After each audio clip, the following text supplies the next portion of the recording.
Hey guys, how's it going? It's Ultimus, and this is our look at Luneth, Great Staff of the Magna, the Arcane Mage Artifact weapon. Got my lemon, ginger, honey, cinnamon tea going here because I feel myself a sore throat coming on, so we're hoping to nuke it and power through it. So, pinkies up. Definitely weird drinking tea as a coffee guy, I'm not gonna lie. But anyways, we're not here to talk about beverages of any sort, we're here to talk about Arcane Mages. Now, I will say that from a PvP standpoint, this is a very interesting video to be making because Arcane Mages haven't necessarily been relevant or go-to in PvP in a while. I've seen a couple people do really well with Arcane, but that's because they just really know Arcane, and a lot of times knowing how to play your spec trumps what's best in slot or flavor of the month anyways. Everyone freaks out about what's best in slot, and a lot of times it's marginally better in the first place. But Arcane's been in a rough spot since Wrath of the Lich King, I believe, was the last time I remember Arcane being really good in PvP. But from what I've heard from what's going on in the Legion Alpha, and looking at some talents and things, there's some people that are kind of hopeful for Arcane Mage to make a comeback in PvP. So, that being said, I'm going to try to give as much of an insight from a PvP standpoint to these talents and traits as possible. But as always, this is just going to be an overview of what's going on, what you can expect, and of course just know that any of this could change at any time because we're not even in beta yet. So, without further ado, let's jump right in. Starting off here with our equip effect. It says when you reach 4 arcane charges, you are infused with the power of Agewind. So whatever that means, who knows, but when you get those 4 arcane charges, that's what happens. Arcane charges are one of the new resources that you're getting as an arcane mage to help differentiate it from fire and frost, of course. But I'm curious to see what this is going to look like, what kind of buff that's going to look like. Does it transform you? Does it, who knows? Who knows what this is going to look like? So either way, it's probably a good thing. I think that's a safe bet that this is a good thing. You want this to happen. So we're going to go with that. Let's look at Might of the Guardians. Increases arcane damage dealt by 3%, 6%, and 10%, which is pretty much all of your damage. So just a flat 10% buff when you have that fully decked out with 3 points.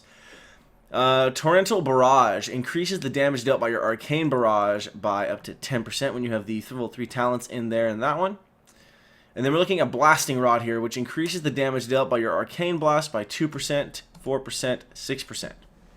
And now what's interesting is with this one, not like a lot of the other artifact weapons, but with this particular tree, you're getting quite a few choices once you get up to that center piece there. So that's interesting depending on which direction you're going to go, which is going to look more favorable. And let's take this side. Crackling Energy increases the radius of arcane explosion by 2 yards. Oh wow, 4 yards up to 6 yards. That's a decent buff. 6 yards is nothing to scoff at. Ethereal Sensitivity increases your damage, increases your chance to trigger arcane missiles by 1%. I'm curious what the M1% is for. That I'm not entirely sure. So, but basically you're looking at a better chance for your arcane missiles to proc. So, I'm sure for an arcane mage that's kind of an exciting thing, more or less. I guess it depends on how exciting arcane missiles is to use. Aegwyn's Fury increases the damage dealt by your arcane missiles by up to 10% when you have all 3 points stacked in there. So right in here, you're getting that feed off of that. You're getting the increased chance to proc, and then you're getting the increased damage, which is kind of nice. Echoes of Aegwyn. Your arcane spells have a chance to summon an image of Aegwyn to assist you. Interesting. I'm curious again how cool these images are going to look a lot, because I'm feeling and I'm seeing a lot of these spells are going to proc images and things to show up and help you and do stuff with you, which is cool. As long as they look cool. Like, if it's just some weird ghosty thing without much texture, that's going to be kind of boring. But I feel like Blizzard is smart enough to know that they've got to make these things look cool, so fingers crossed on that one. Let's go ahead down here to the left and finish up with Aegwyn's Wrath. Increases this chance of arcane spells to critically strike by 2%, 4%, 6%, fully decked out. And then let's look at Aegwyn's Ascendance. Your evocation makes you invulnerable and causes you to deal massive damage based on the mana your evocation restores. What? So now, evocation is a more durable defensive cooldown, and it sets you up for your offensive cooldowns. What? Are arcane mages... Okay, are mages going to keep, the crystal that they cast into and deal damage? I think they are, because if that's the case, that's going to be insane. I'm already visualizing the setups and the combos now. If you're invulnerable once you get this on... Evocation's already pretty strong as it is, but to be able to be invulnerable while you're casting it, that's intense. Also, why is my camera not focusing? Come on, camera, get with the picture. We're trying to produce top quality content here. I can't do that with you freaking out. I think we got all that nonsense sorted out. But either way, that's intense. I mean, that alone has some cool functionality for evocation, because now you don't want to just pop it willy-nilly. You want to pop it at a time when you're going to get the most out of it, because you don't want to just waste... You don't want to just waste the damage buff that you're going to get from it, because it's directly based on the amount of mana you restore. So you're going to want to wait and use it when you're pretty low on mana so you can get the most out of it. You don't want to just pop it just because you're like, oh, half of my mana's gone. Like, that just seems silly. So I feel like it's going to be one of those high risk, high reward kind of things like that, where the longer you put off using it, the better it's going to be, more or less. So curious to see how that plays out. I mean, that alone sounds kind of cool, as you know, from someone who's never actually been interested in an Arcane Mage at all, except for Arcane Barrage. That's cool. That spell is dope. Ajuin's Imperative increases the duration of your arcane power by 2 seconds, 4 seconds, and 6 seconds. And then looking at everywhere at once reduces the cooldown of your blink by 2 seconds, 4 seconds. That's 6 seconds. Crazy. Arcane Purification increases the damage dealt by your arcane explosion by 3%, 6%, 10%. The Archmage's Alacrity, I think that's how you say that. Again, not an English major, my bad. Arcane Missiles now fires 2 additional missiles. Oh, wow. That has to be different. Like, there's got to be more missiles generated from this, because if it stays 2 the entire time, that doesn't make any sense. So, Arcane Missiles basically is going to be firing off more missiles with that, which is interesting. That's kind of cool. More damage. The Archmage's Fortitude reduces your damage taken by 3%, 6%, 10%. I was wondering where that talent was, because pretty much every other spec had that reduced damage talent there, so it would have been kind of funny if Arcane Mage just got gypped. And then, oh wow, Amethyst Awakening increases your mana pool by 100%, 200%. What? How expensive are Arcane Mages spells going to be? Okay, I'm not the only one that immediately thought, okay, now this spell just got even better. Like, immensely better. This spell actually got 300% better. Mathematically, like, on the point. Like, I feel like I don't have to be a math major to figure that one out. This spell just got essentially 300% more effective. Like, what? Oh my goodness. And then Arcane Rebound. Your Arcane Barrage can now bounce up to 5 times. If it successfully bounces 5 times, it will explode in a supernova, dealing massive damage. That just sounds fun.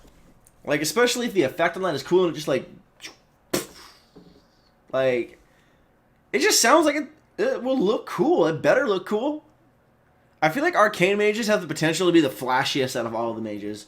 Fire's just got lots of red and things exploding, which is cool. Frost, you're seeing lots of frost effects, which is, again, cool. But, like, all the arcane magic going on with Arcane Mages, you got the sparkle and the flash and the purple and the rings and the runes. It just has the potential to be the most flashy for sure.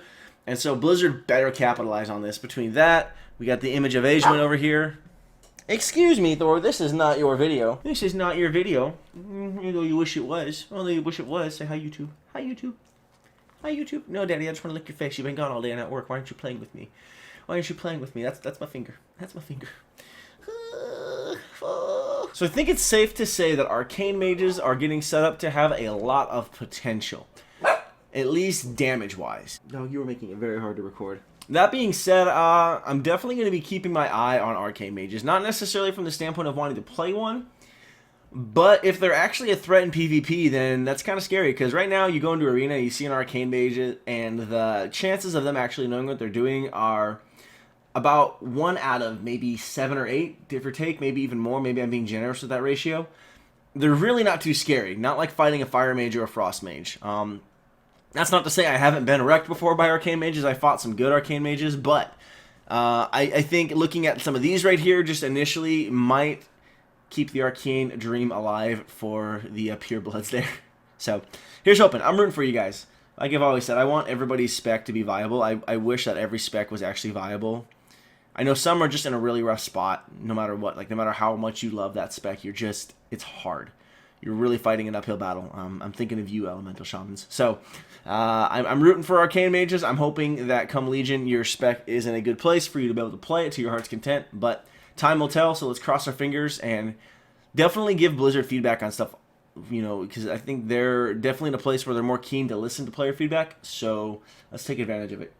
But anyways, that's going to do it for this video, guys. So if you enjoyed watching, please don't forget to like, comment, and subscribe. If you did, don't forget to hit it with the share button. If you know anybody or can think that people in your circle of acquaintances and or friends would enjoy it as well, feel free to follow me on any of my social media platforms that you can find around the channel. You can find me on Twitter, on our Facebook page, which all the links are provided down below, as well as Warcraft Movies.